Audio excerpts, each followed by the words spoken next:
मम ज्ञानतिमिरान्धस्य ज्ञानाञ्जनशलाकया चक्षुरुन्मीलितं येन तस्मै श्रीगुरवे नमः। नमामि विष्णुपादाय कृष्णप्रेष्ठाय भूतले श्रीमते भक्तिवेदान्त स्वामिनिति नामिने। नमस्ते सारस्वते देवे गौरवाणी प्रचारिणे निर्विशेष शून्यवादी पाश्चात्यदेशतारिणे नित्यानंद नमस्तुभ्यं प्रेमानंदप्रदायिने कलो कल्मषनाशाय जानवापते नमः। नमो महावदन्याय कृष्णप्रेमप्रदायते कृष्णाय कृष्णचैतन्य नामने गौरतुसे नमः। जय श्री कृष्ण चैतन्य प्रभु नित्यानंद श्री अद्वैत गदाधर श्रीवासादि गौर भक्त वृंद। हरे कृष्णा कृष्णा कृष्णा हरे हरे, हरे राम राम राम हरे हरे।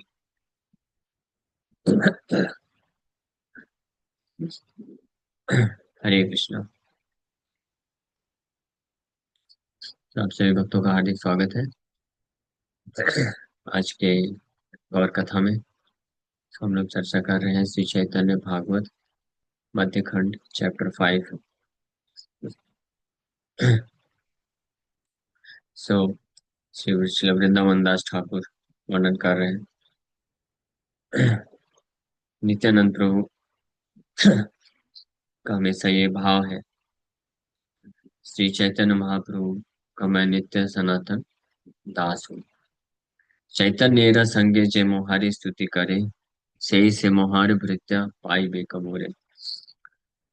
सो नित्यानंद प्रभु डिक्लेयर करते हैं कि जो भी व्यक्ति चैतन्य महाप्रभु के साथ मेरा गुणगान करता है वो वास्तव में मेरा दास है और निश्चित रूप में मुझे वो प्राप्त करता है। आपने करिया छेन षडभुज दर्शन तार प्रीते कही तान ये सब कथन। He personally saw the six-armed form of the Lord, therefore I am describing these topics for his praise. So Nityanand प्रभु खुद भगवान श्री चैतन्य महाप्रभु का षडभुज रूप का दर्शन किए, इसलिए उनके प्रसन्नता के लिए मैं ये सब कथा का वर्णन कर रहा हूँ। वृंदावन दास ठाकुर बोल रहे हैं। परमार्थी नित्यानंद ताहन हृदय दुहे दुहा देखे ते आछे न सुनिश्चय। तथापि यह अवतार अनुरूप खेला करे न ईश्वर सेवा की पूछी बे लीला। सेहा जे स्वीकार प्रभु करे आपने ताहा गाय वर्ण वेदे भारत पुराणे।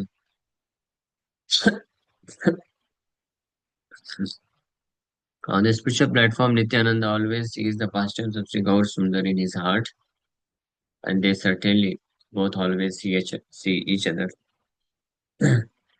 Yet Sri Nityananda serves the Lord by acting in accordance with the pastimes of their incarnations. Who can understand his pastimes? The Supreme Lord thus accepts service from himself, as sung about and described in the Vedas, the Mahabharata, and the Puranas. हालांकि श्री नित्यानंद प्रभु निरंतर श्री चैतन्य महाप्रभु के लीलाओं का दर्शन करते हैं अपने हृदय में,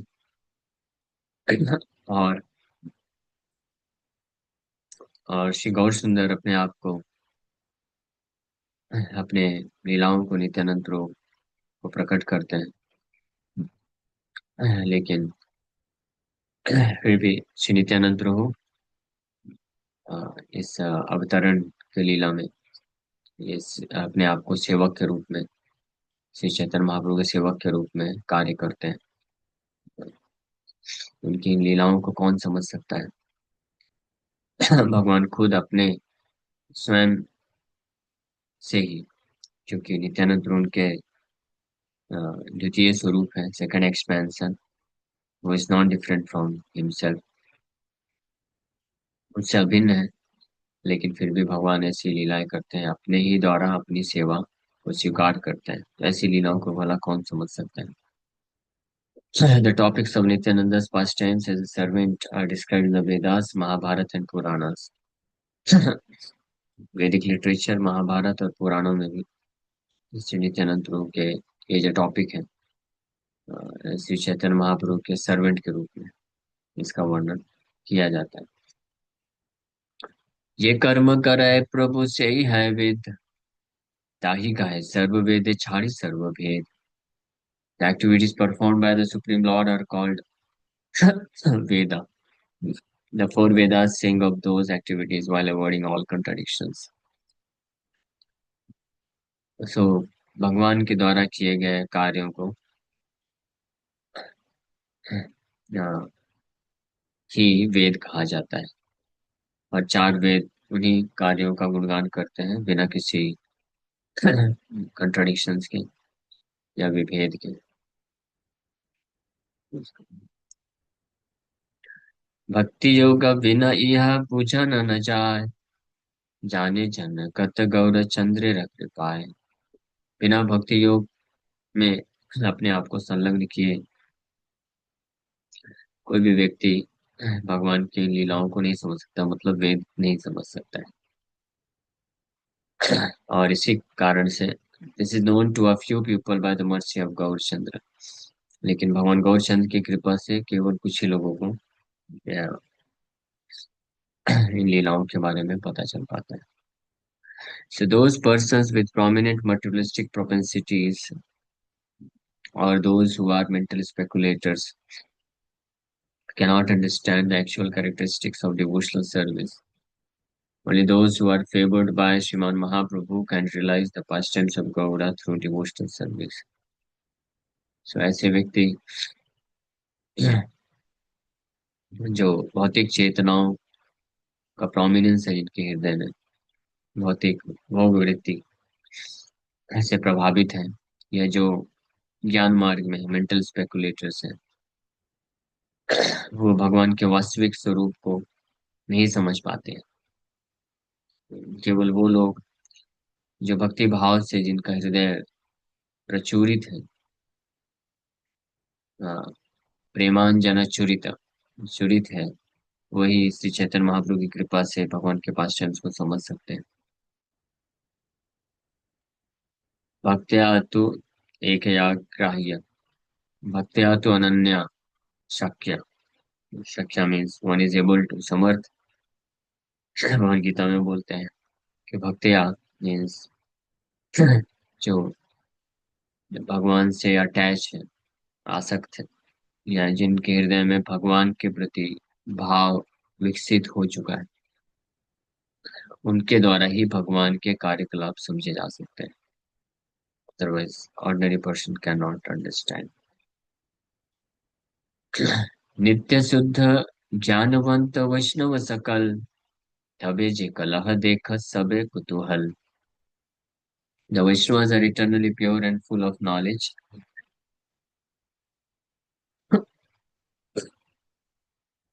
Their quarreling is simply part of their pastimes.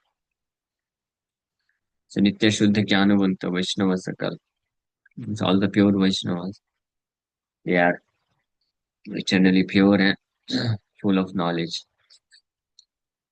और जब भी कभी कुछ कलह देखने को मिलता है, कलह मीन्स क्वेरल, क्वेरल या कलह ऑर्डिनरी लिव एंटिटीज के जैसा नहीं होता है, not because of envious attitude, but कलह यहाँ पे रेफर करता है कि सम डिफरेंसेस ऑफ ओपिनियन, मतभेद, तो जिसके कारण कंट्राडिक्शंस उत्पन्न होते हैं।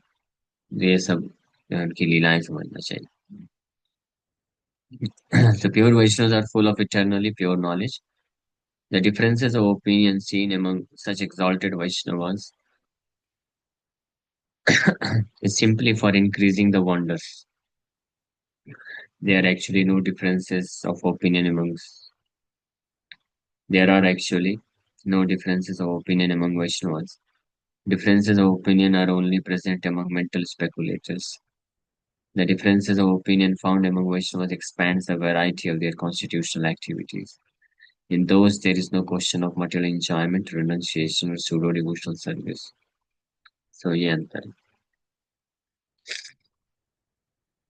इहा न बुझिया कोन बुद्धिनाश, एके बंदे आर्य निंदे जाई बेकनास।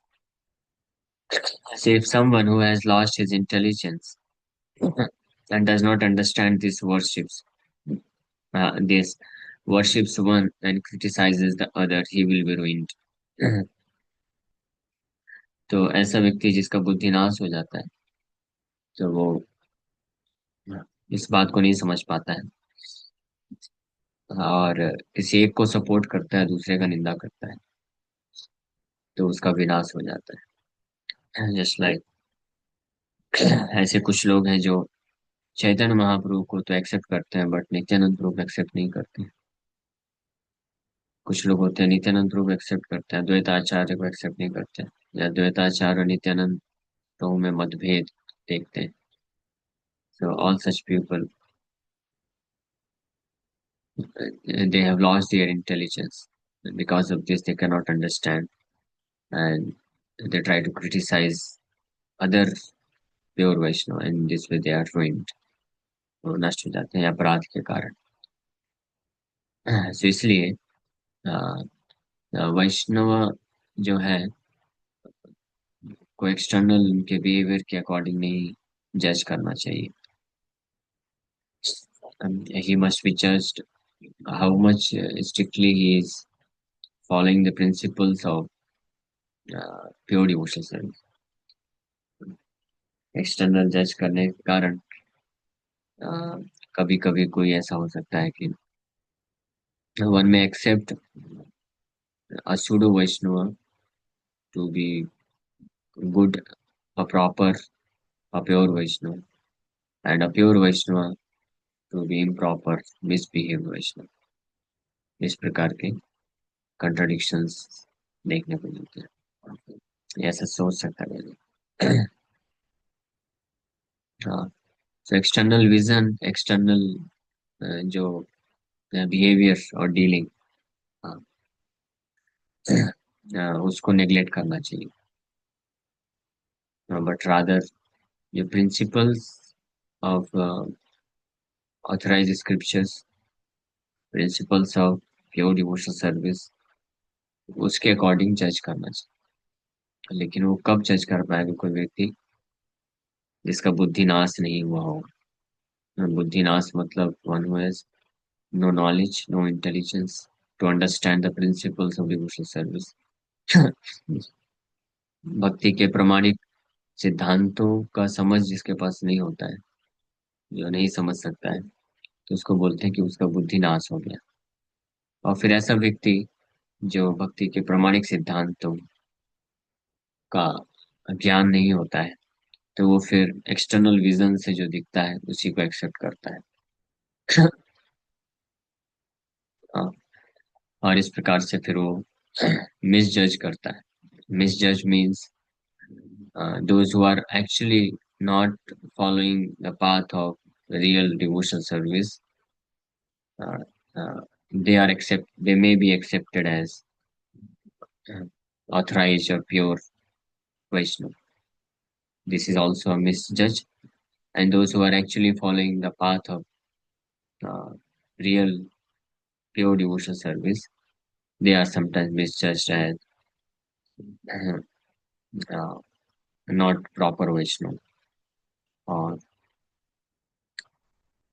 just like Srila Bhakti Siddhanta Saraswati Thakur Prabhupada, उनको ऐसे कई लोग थे, दोज हु आर सहीजिया, सहीजिया प्रवृत्ति के कुछ वैष्णव श्रील भक्ति सरस्वती ठाकुर प्रभुपाद को हमेशा मिसजज किए। They thought he is not a pure devotee, he is a ज्ञानी, कि वो शुद्ध भक्त नहीं है, वो बस एक ज्ञानी है। और कुछ लोग उनको समझे कि ही is a popped up person, बहुत अहंकार है इनको। बिकॉज श्रील भक्ति सरस्वती ठाकुर प्रभुपाद के टीचिंग्स में प्रोमिनेंटली ये देखने को मिलता है कि वो जो भी अनऑथराइज है, अनऑथराइज वैष्णव कल्ट्स, अनऑथराइज सो कॉल्ड वैष्णव, गुरु, साधु, इनकारनेशन, ब्राह्मण, ऑल दिस अनऑथराइज्ड, उनको क्रिटिसाइज करते थे openly, through his writings, through his lectures, and through his behaviour also sometimes. शिला भक्ति सरस्वती ठाकुर प्रभुपाद वृंदावन गए एक बार, और उसमें अ, कार में चढ़ के गए।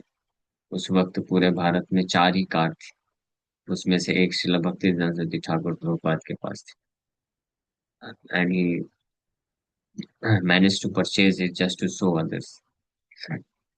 Okay, for the sake of service to Krishna for preaching mission, one can use motor cars also. और शूट बूट पहन के गए। जब गौरी मठ का एक सेलिब्रेशन कर रहे थे, festival, I think it was Gaur Purnima day, so Bengal के गवर्नर को इनवाइट किया गया था, ब्रिटिश गवर्नर। तो उसके स्वागत में श्रील भक्ति ठाकुर प्रभुपाद अपने आप को कोट सूट, बा, बाहर से, अंदर से धोती कुर्ता पहने थे, बट कोट पहने इस प्रकार से स्वागत किया। तो कई बार वो इस प्रकार से डेमोन्स्ट्रेट करते थे, शो करने के लिए उन सहजिया लोगों, जो कि इन द नेम ऑफ क्या बोलते हैं, वैराग्य, वैराग्य के नाम पे ये ऐसे नेग्लेक्ट करते हैं। आज भी कई लोग होते हैं जो बोलते हैं कि स्वदेश स्वदेश बोलते हैं, बट असली स्वदेश क्या है? असली स्वदेश है कि things should be use for the service of Krishna. Krishna, Krishna का पूरा जगत। So anything which may not be available in India, Bharat में उपलब्ध नहीं है लेकिन भारत के बाहर है, बट उसको कृष्ण की सेवा में लगाया जा सकता है। तो एक जो रियल वैष्णव होता है उसको कृष्ण की सेवा में लगा देता है। इसको बोलते हैं युक्त वैराग का प्रिंसिपल। तो भक्तिनाथ महाराज जी के आचरण और उनके वाणी, लेक्चर्स, उनके राइटिंग्स, इस प्रकार के जो सो कॉल्ड अनऑथराइज्ड वैष्णव, साधु, गुरु, ब्राह्मण, सहजिया, इनके क्रिटिसिज्म से भरे होते थे। तो इस प्रकार के लोग उनको मिसजज करते थे कि वो अहंकारी है, और he is not a pure Vaishnava, he is a jnani. इस प्रकार से ही इज ड्राई स्पेकुलेटर, इस प्रकार से क्रिटिसिज्म करते थे। This is one side, and another side of misjudges, कि जो एक्चुअल वेलफेयर नहीं करने वाले लोग हैं, लेकिन सामाजिक रूप से, बाहरी रूप से, भौतिक रूप से कुछ कल्याणकारी कार्य करते हैं। कल्याणकारी कार्य भौतिक रूप से क्या होता है कि लोगों को सेंस ग्रेटिफिकेशन प्रदान करना। आप अगर किसी को सेंस ग्रेटिफिकेशन प्रदान करेंगे, तो उनके आंखों में आप श्रेष्ठ बन जाएंगे। यहाँ तक कि लोग कई बार ऐसे इंद्र तृप्ति प्रदान करने वाले लोगों को भगवान का दर्जा भी दे देते हैं, भगवान घोषित कर देते हैं, भगवान समझने लग जाते हैं। सो इस प्रकार से कई लोग होते हैं जो इस ऐसे भी मिसजज करते हैं, based on temporary material benefits derived from so called, ऐसे वेलफेयर करने वाले लोगों से लोग उनको श्रेष्ठ मानते हैं, या सही मानते हैं, या ऑथराइज मानते हैं, या साधु मानते हैं, या यहाँ तक कि भगवान भी मानते हैं। तो दिस इज ऑल्सो मिसजज। इसलिए बोल रहे हैं, यह न बुझिया कौन बुद्धिनाश, एके बंदे आरे निंदे जाई बेकनाश। Those who do not understand this fact and consider that one Vaishnava has eternally pure knowledge while another Vaishnava does not, are understood to have perverted intelligence. तो इस प्रकार से वो डिस्क्रिमिनेट करते हैं। So, अभ्यर्चयित्वा प्रतिमाशु विष्णुं निंदन जने सर्वगतं तमेव अभ्यर्च पादौ हि तुजस्य मूर्धि दृश्यन्न विज्ञा नरकम प्रयाति. Just as a foolish person who worships the feet of a Brahmana and then beats him in the head goes to hell, one who worships the deity form of Lord Vishnu and then disrespects that same Lord who is situated in the hearts of all living entities also goes to hell. जिस प्रकार से example दिया जा रहा है कि ऐसा मूर्ख व्यक्ति जो किसी वैष्णव या ब्राह्मण के चरणों का एक हाथ से तो पूजा करता है और दूसरे हाथ से उनके सिर में प्रहार करता है, तो उसको क्या मिलेगा? वो नरक में ही जाएगा. तो इसी प्रकार से जो भगवान विष्णु के विग्रहों का पूजा तो करते हैं, लेकिन वो भगवान विष्णु परमात्मा के रूप में जिन जीवात्माओं के हृदय में रहते हैं उन जीवात्माओं के प्रति डिसरिस्पेक्ट करता है.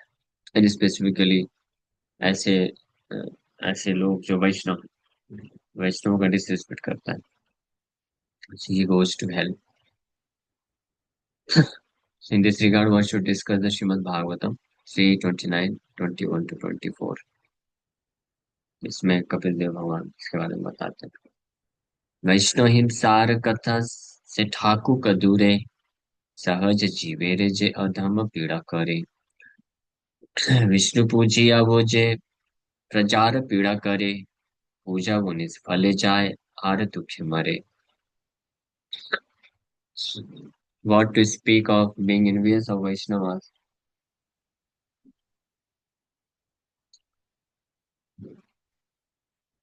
If one causes pain to ordinary living entities, he is considered a fallen low class person. भगवान के भक्तों का वैष्णवों के प्रति ईर्ष्या रखना तो दूर की बात है. अगर कोई व्यक्ति कोई साधारण जीव के प्रति भी हिंसा करता है, उनको कष्ट प्रदान करता है, तो ऐसे व्यक्ति को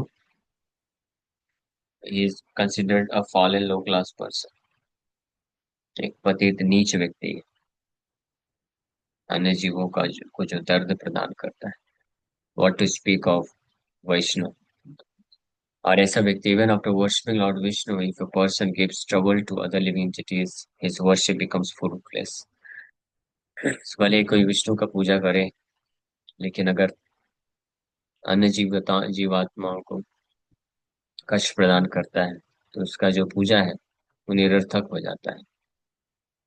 सच अ पर्सन सफर्स अनलिमिटेड मिसरीज. उसको असंख्य प्रकार से पीड़ा सहन करना पड़ता है.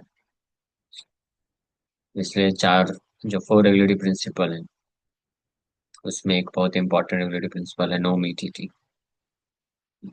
मांस भक्षण नहीं करना चाहिए और किसी भी प्रकार का. क्योंकि अगर कोई भगवान का भक्ति करता है, विष्णु का पूजा करता है, लेकिन साथ में अगर मीट ईटिंग करता है, तो उसका इस प्रकार का वर्शिप ऑफ लॉर्ड विष्णु है वो फ्रूटलेस हो जाता है. ये उसी प्रकार से हो गया जैसे जो एग्जाम्पल दिया गया ब्राह्मण वाला, कि कोई ब्राह्मण या वैष्णव के एक एक हाथ से तो उनके चरणों का पूजा करता है और दूसरे हाथ से उनके सिर पे प्रहार करता है. तो उसी प्रकार से एक तरफ भगवान विष्णु का पूजा कर रहा है और वही विष्णु के जो अंश हैं, जीवात्माएं, संतान है, जिनके हृदय में वो परमात्मा के रूप में निवास करते हैं, उनको कष्ट पहुंचाता है, दर्द देता है. सो ये उचित नहीं है. ये केवल उसके लिए नहीं है कि मीट ईटिंग जस्ट मार के खाने वाले. किसी भी प्रकार की पीड़ा, शारीरिक रूप से मानसिक रूप से भी ये पीड़ा प्रदान करता है. सो वो सही नहीं है. सर्वभूते आच्छे न श्री विष्णु न जानिया, विष्णु पूजा करे अति प्राकृत हयम. The worship of persons who do not know that Lord Vishnu is present within the heart of every living entity is certainly materialistic. ऐसे व्यक्ति का पूजा ये नहीं जानता है कि भगवान विष्णु सबके हृदय में उपस्थित है. ये निश्चित रूप में प्राकृत पूजा है. प्राकृत मीन्स मटेरियलिस्टिक वर्शिप है, जिसका कोई स्पिरिचुअल बेनिफिट इसको नहीं मिलता है. materialistic kind of worship. एक हस्ते जेन विप्र चरण पखाले, आर हस्ते ढेला मारे माथाए कपाले. Again, the same example is given. Their worship is like someone who washes the feet of a Brahmana with one hand and beats him on the head with his other hand. उसी प्रकार से कि कोई ब्राह्मण के एक एक हाथ से चरण धोता है और दूसरे हाथ से उनके सिर में पिटाई करता है. ऐसे व्यक्ति को क्या बोलेंगे? Similarly, if one worships Lord Vishnu but is indifferent to the worship of a Vaishnava who is not different from Vishnu, then that worship becomes the source of misery. ये सब लोग कह रहे कि कुशल को न छड़े, हैया छे हाइबे को बुझा भाभी माने. Consider carefully, have such persons ever been benefited or will they ever be benefited? इसके ऊपर गहराई से विचार करो.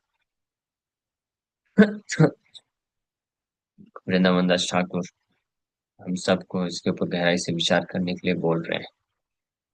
क्या ऐसा व्यक्ति वास्तविक लाभ प्राप्त कर सकता है जो एक तरफ तो कृष्ण का पूजा करता है, नाम जप करता है, कृष्ण का सेवा करता है, लेकिन दूसरी तरफ गुरु को या वैष्णव को डिसरिस्पेक्ट करता है या उनको प्रॉपर रिस्पेक्ट नहीं देता है. So what is the use of his so called worship of the Lord?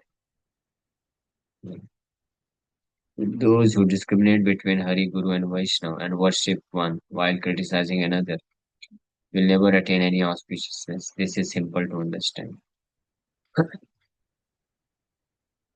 So this is simple to understand, but some other that it is difficult to understand for a person whose mind is complicated.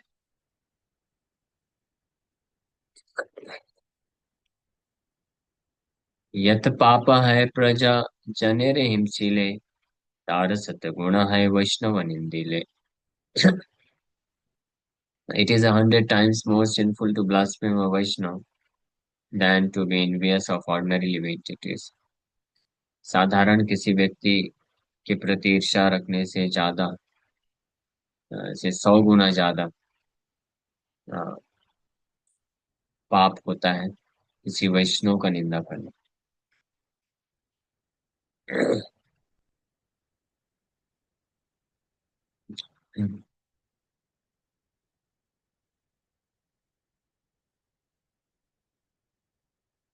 इसका ऊपर बहुत विस्तृत तात्पर्य है. नाश्चर्यमेतद् यद् असत्सु सर्वदा महद्विनिन्दा गुणपात्मवादिषु श्रेष्ठं महापुरुष पादपांशुभिर् निरस्ततेजःसु तदेव शोभ.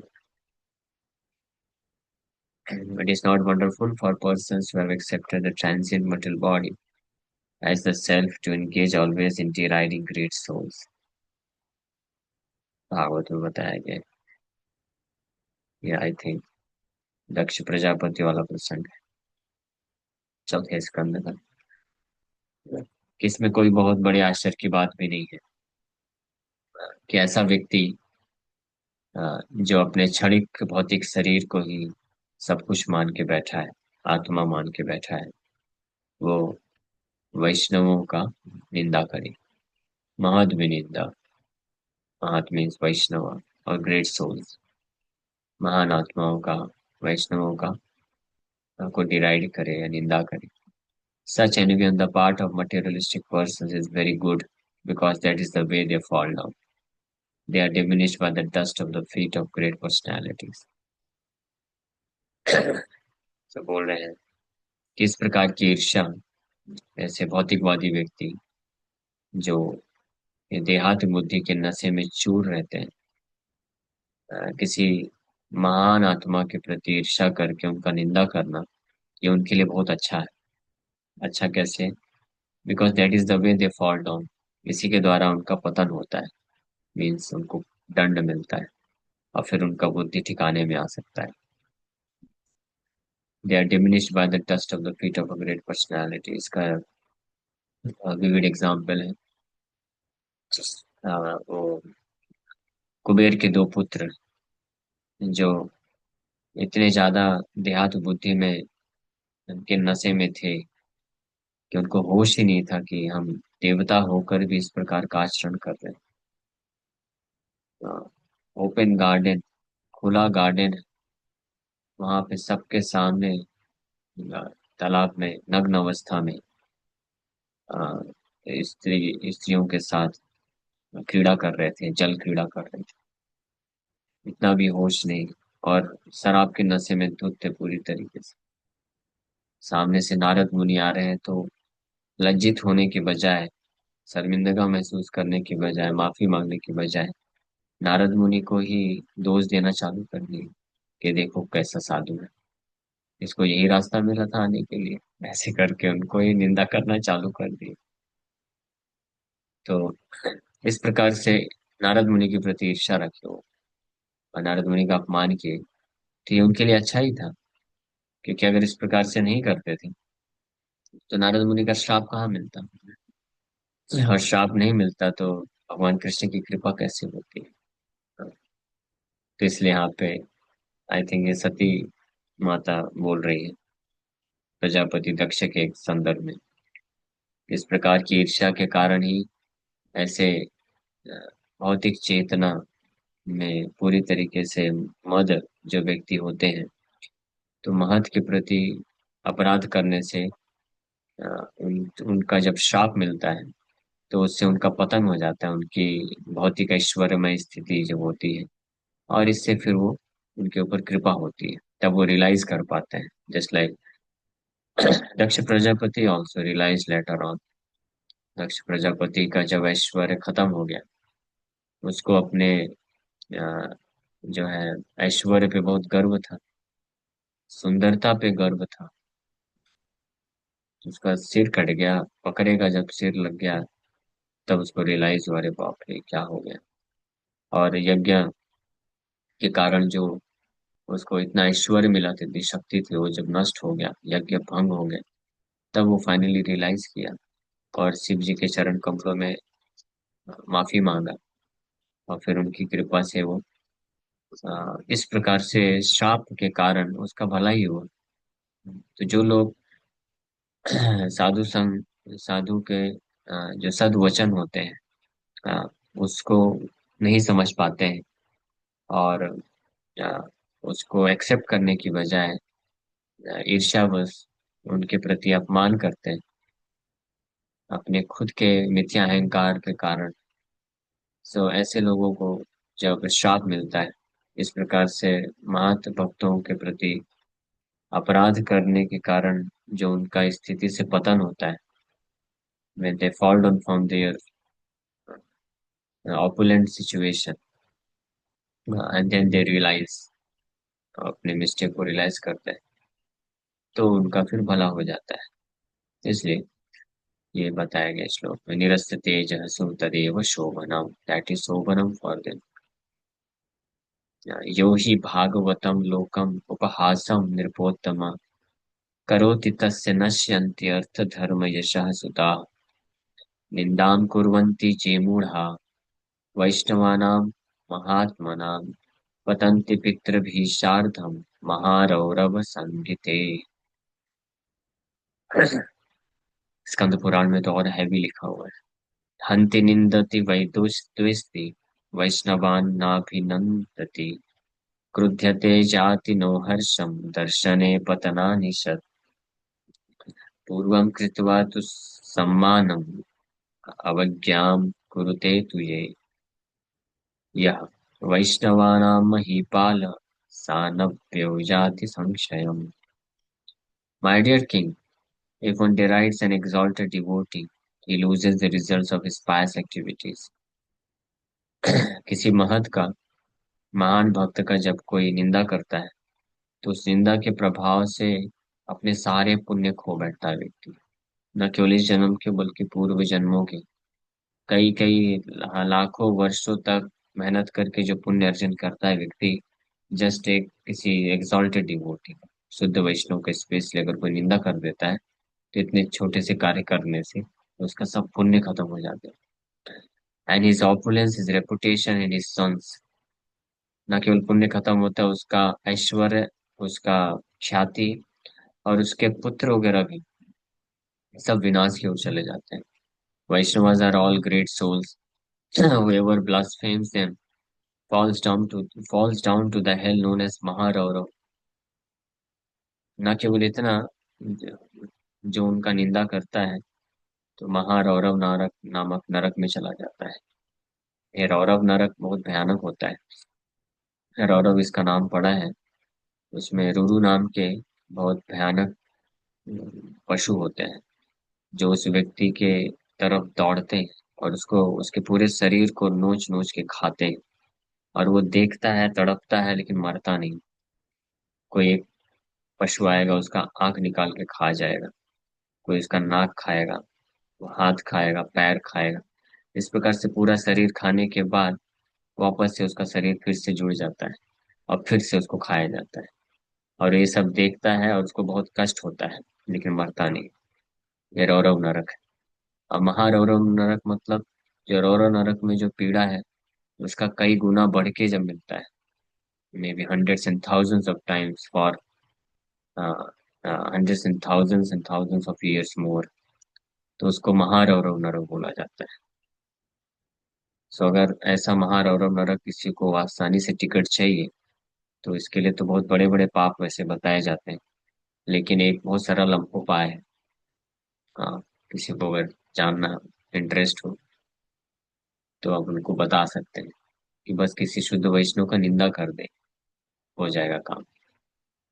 तो महत्सेवम द्वारा माहुर विमुक्त, जिस प्रकार से बताया गया है कि किसी शुद्ध वैष्णव का अल्प मात्रा में कोई सेवा कर देता है या उनका थोड़ा भी संग प्राप्त कर लेता है, तो उस कृपा से वो मोक्ष द्वारा अपावृतम, परम सिद्धि को प्राप्त कर सकता है।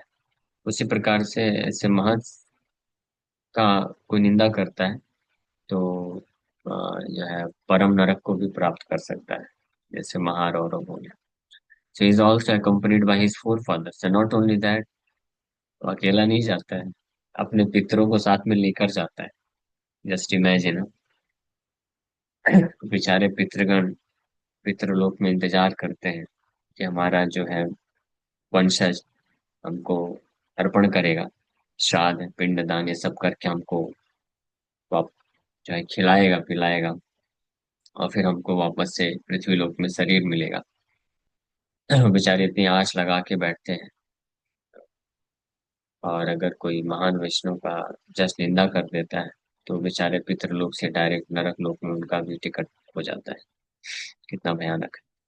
और इसका ही विपरीत एग्जैक्टली, अगर किसी वंश में कोई शुद्ध वैष्णव का सेवा करता है और वैष्णव बन जाता है, तो पितृ लोग जो में पितृगण हैं वो बड़े खुश हो जाते हैं, उनका डायरेक्ट वहां से प्रमोशन हो जाता है। कहाँ पे? ब्रह्मलोक और अ, वैकुंठ भी जा सकते हैं। कितना पावरफुल है ये। सो हमको जानना चाहिए कि हम जिस प्रकार का आचरण हम इस लाइफ में जीवन में करते हैं, तो हमारा भी और हमारे जो पूर्वज हैं उनके ऊपर भी उसका प्रभाव पड़ने वाला है। ये ध्यान रहे। तो हम अपने पूर्वज, अ, हमारे पिताजी, दादाजी, परदादाजी, ये सब अ, का जो है लेके चलते हैं रिस्पॉन्सिबिलिटी।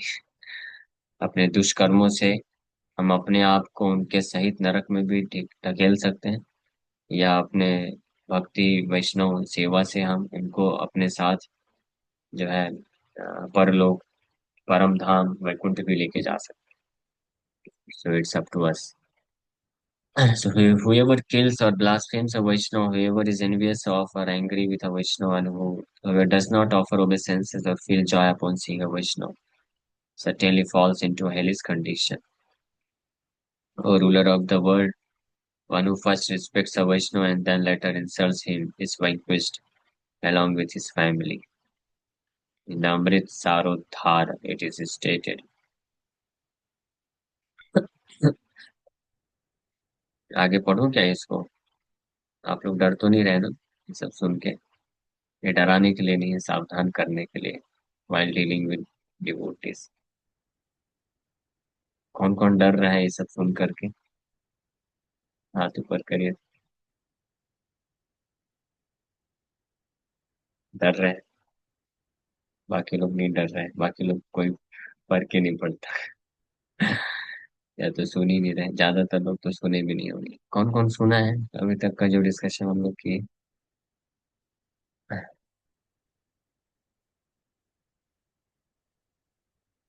अच्छा, कुछ लोगों ने सुना। आप लोग को डर नहीं लगा? क्या बात है, बड़े निडर लोग हैं आप तो।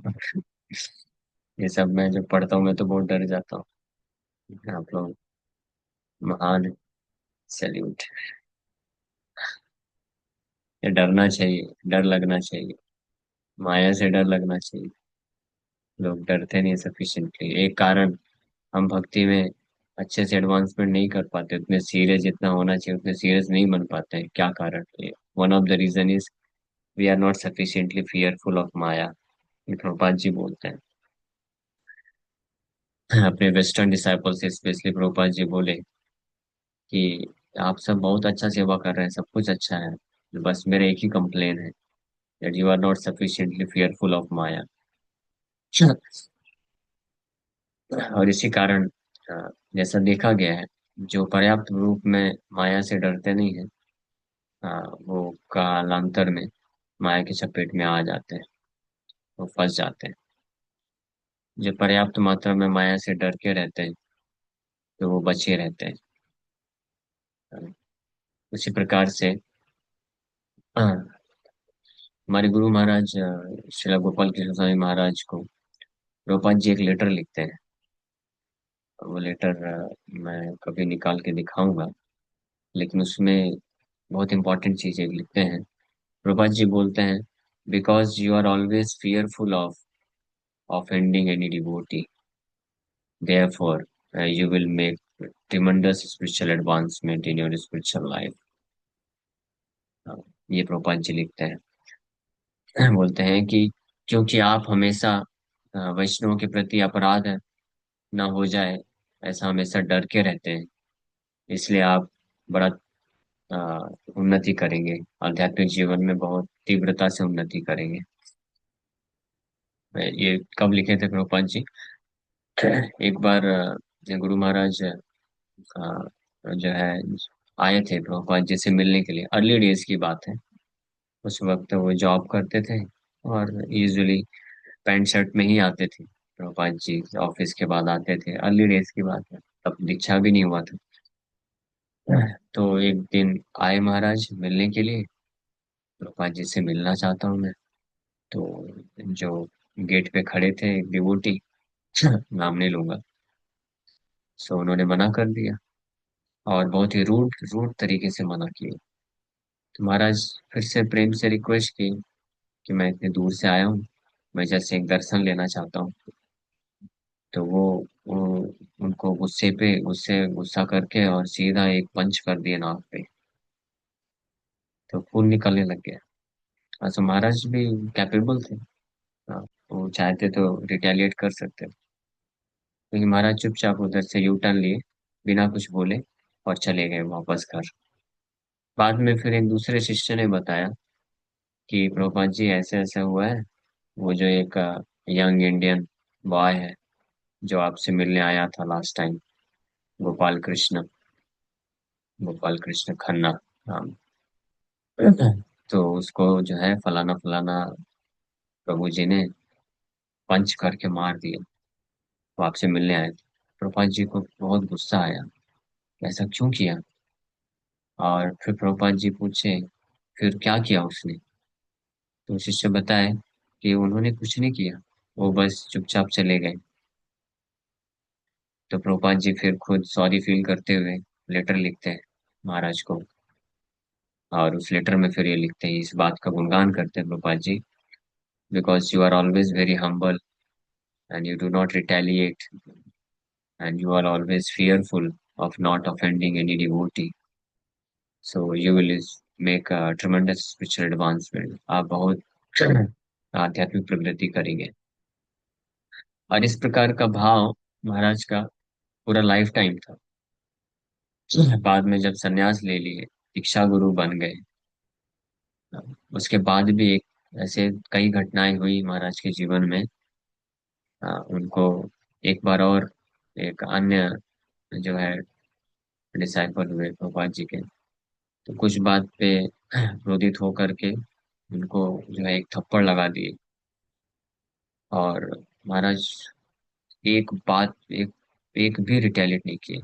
उनको मारना तो दूर की बात है, उनको कुछ पलट के जवाब भी नहीं दिए, चुपचाप वहां से निकल गए। और एक बार तो एक बाहर का व्यक्ति, सम मटेरियलिस्टिक पर्सन, सम और अदर, कुछ इस्कॉन के खिलाफ वो उसको कुछ गलत सुना और भड़का हुआ था। तो एयरपोर्ट में अचानक से महाराज को देख करके और वो आकर के महाराज को धक्का दे दिया अचानक से। और महाराज के साथ कुछ शिष्य लोग थे, तो वो तो बहुत भड़क गए, इमीडिएटली उस व्यक्ति को पकड़ के उसका कचूमर बनाने लग गए थे। महाराज उन लोगों को रोक दिए तुरंत।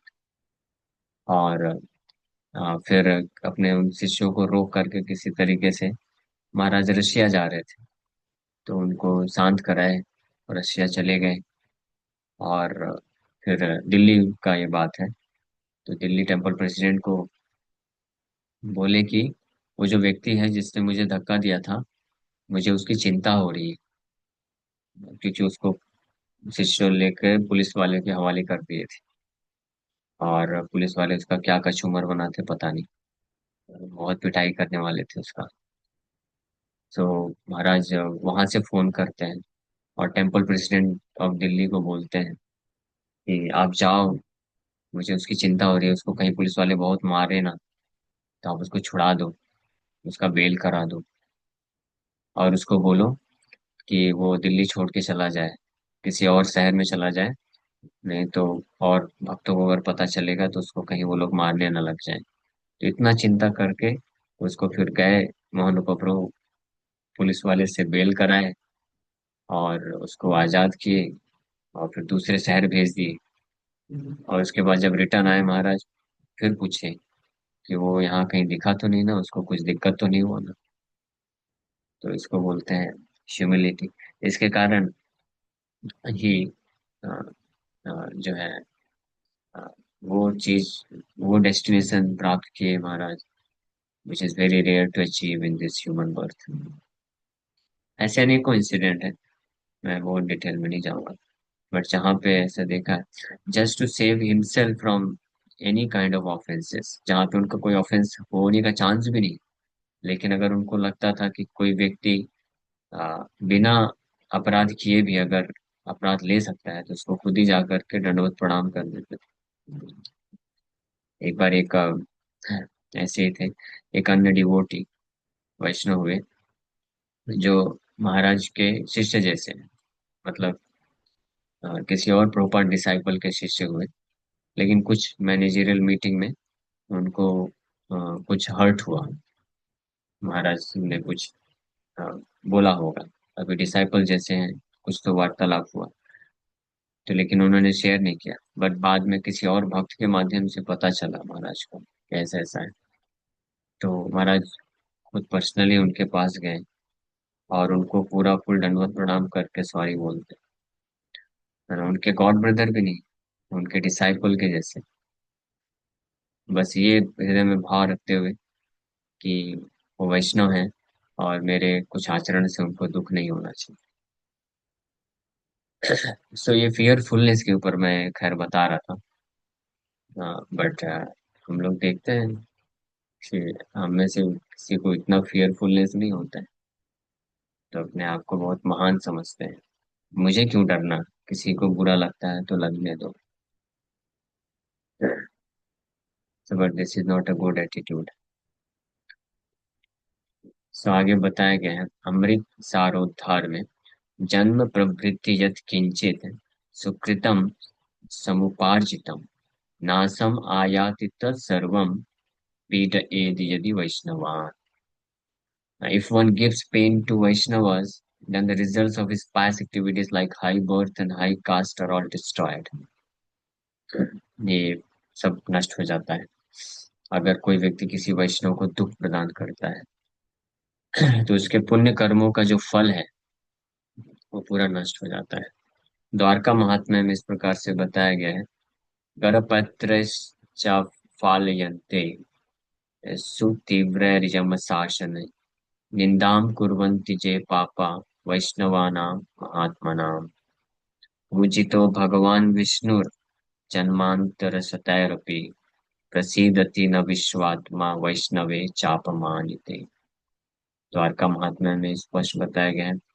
Those more sinful people who criticize great Vaishnavas are subjected by Yamaraj to severe punishment of being sliced in pieces by very sharp saws. ऐसे महापापी लोग जो महान वैष्णवों का निंदा करते हैं वो यमराज के द्वारा जो है उसको क्या बोलेंगे अभी, दे आर स्लाइज्ड इन पीसेस. जैसे सब्जी कटता है वैसे सब्जी की तरह उनके शरीर को काटा जाता है. Very sharp shows. Lord Hari, the super soul of the entire universe, is never pleased with the miscreant who insults a Vaishnava even if he has worshipped Vishnu for hundreds of births. सैकड़ों सैकड़ों जन्मों से भी अगर कोई भगवान विष्णु का पूजा किया हुआ है लेकिन भगवान हरि उससे कभी प्रसन्न नहीं होते हैं अगर किसी वो वैष्णव का निंदा करता है, अपमान करता है. इसी प्रकार से ब्रह्म वैवर्त पुराण कृष्ण जन्म खंड में बताया गया है. जे निंदन्ति ऋषिकेशम तद भक्तम पुण्य रूपिणम सत जन्मार्जितम पुण्यम तेषां नश्यति निश्चितम. ते पतन्ति महाघोरे कुंभीपाके भयानके वीक्षितः कीटसंघेन यावत् चंद्र दिवाकरौ. यावत् चंद्र दिवाकरौ. As long as sun and moon are there in this material existence. कितने समय तक चंद्र और सूर्य many millions and trillions of years. Chandra moon अनेकों अनेकों वर्षों तक रहते हैं. 311 trillions and billions and millions and then thousands of years. इतने समय तक. तस्य दर्शन मात्रेण पुण्यम नश्यति निश्चितम गंगाम स्नात्वा रविम दृष्ट्वा तदा विद्वान विशुध्यति. ये तो और फियरफुल बनाने वाला श्लोक है. इसको तो मैं भी एक्सप्लेन ही नहीं किया. ब्रह्म वैवर्त पुराण में बताया गया है. Those who criticize Lord Rishikesh and his devotees lose all the benefits accrued in 100 pious words. ये पहला चीज कि जो भगवान ऋषिकेश या उनके शुद्ध भक्तों का निंदा करते हैं वो अपने पिछले 100 जन्मों के सारे पुण्य को खत्म कर देते हैं. और उसके बाद such sinners rot in the कुंभी पाक hell and are eaten by hordes of worms for as long as the sun and moon exist. Practically, this must be the greatest uh, duration of punishment in the hellish planet. ऐसे पापी लोग कुंभी पाक नरक में कीड़े मकोड़े पशुओं के द्वारा खाए जाते हैं. कब तक? जब तक सूर्य और चंद्रमा एग्जिस्ट करते हैं. और सूर्य चंद्रमा की उम्र कितना है? ये ब्रह्मांड का जितना उम्र, 311 trillions, few billions, and then few millions, and then few thousands of years. Just imagine. If one sees, और इतना ही नहीं, केवल ऐसे व्यक्ति को जो देखता है या ऐसे व्यक्तियों के साथ जो संग करता है उसका क्या स्थिति है. If one sees a person who blasphemes Lord Vishnu and his devotees, then the results of all his past activities are lost. When learned persons see such non-Vaishnavas, they purify themselves by taking bath in the Ganges and looking at the sun. अगर कोई व्यक्ति ऐसे लोगों को देखता है या ऐसे लोगों का संग करता है जो भगवान विष्णु का या उनके भक्तों का निंदा करते हैं तो उसके सारे पुण्य कर्म का फल नष्ट हो जाता है. जब बुद्धिमान लोग ऐसे कभी बाई चांस किसी ऐसे नॉन वैष्णव का दर्शन कर लेते हैं तो अपने आप को शुद्ध करते हैं गंगा में स्नान करके और सूर्य की तरफ देख कर। हाँ, तो आप बताइए कौन कौन आप में से डरा, किसको किसको डर लगा, हाथ ऊपर करिए। अभी भी नहीं डरे? फिर अच्छी बात। फिर आपका best of luck spiritual journey. Hare Krishna. Thank you very much. किसी का कोई प्रश्न है?